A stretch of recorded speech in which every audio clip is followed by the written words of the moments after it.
America is over $34 trillion in debt. That's more than the entire U.S. economy produces in a year. So here's the real question. If any other country owed this much, it would collapse.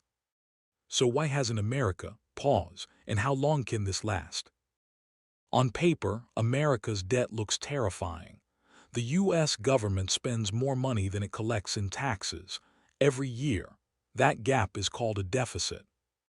When deficits stack up year after year, they become national debt. The concern is simple. Can America pay it back? What happens if investors lose trust? Could the dollar crash? Could the government default? For most countries, too much debt means crisis, but the U.S. seems to play by different rules. Why? To understand this, we have to go back. America didn't suddenly wake up with $34 trillion in debt. Major debt increases happened during World War II, the Cold War, the 2008 financial crisis, the COVID-19 pandemic. In World War II, debt exploded because the U.S. borrowed heavily to fund the war. But after the war, something interesting happened.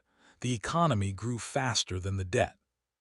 So even though debt was high, it became manageable. Then in 2008, during the global financial crisis, the government borrowed trillions to stabilize banks and stimulate the economy. And during COVID, trillions more were spent to prevent economic collapse. Debt didn't grow overnight. It grew during emergencies and never fully shrank afterward. Reason 1. The U.S. spends more than it collects. This is the simplest explanation. The government funds military, Social Security, Medicare, infrastructure, interest payments on debt, but tax revenue often isn't enough to cover all of it. Instead of cutting spending drastically or raising taxes significantly, the government borrows. And borrowing is politically easier than cutting benefits. This is the big one. The U.S. dollar is the world's primary reserve currency. That means countries hold dollars. Global trade uses dollars. Oil is priced in dollars. U.S. Treasury bonds are considered safe assets. Because of this, there is constant global demand for U.S. debt. In simple terms, America can borrow cheaply because the world trusts it. Very few countries have that privilege. Not all debt is equal. If borrowed money stimulates growth, prevents recession, funds innovation, it can actually strengthen the economy.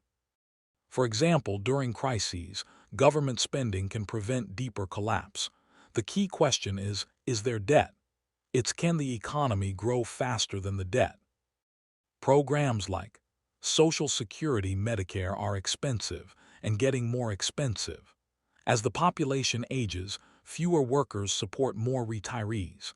That increases government spending automatically. This structural issue keeps pushing debt higher. Here's the dangerous part.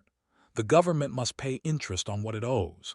As debt grows and interest rates rise, interest payments increase. Now hundreds of billions of dollars per year go just toward interest. That money doesn't build roads.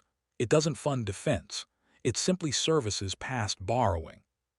So what happens next? There are only a few possible paths. 1. Economic growth outpaces debt. 2.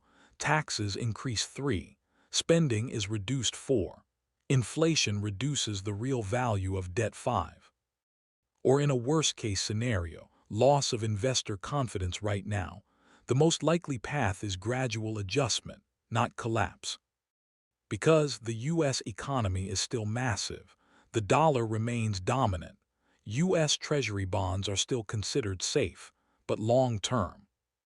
If debt grows faster than economic output for decades, pressure increases. The system works until confidence breaks, and confidence is everything in finance. So why does America have so much debt?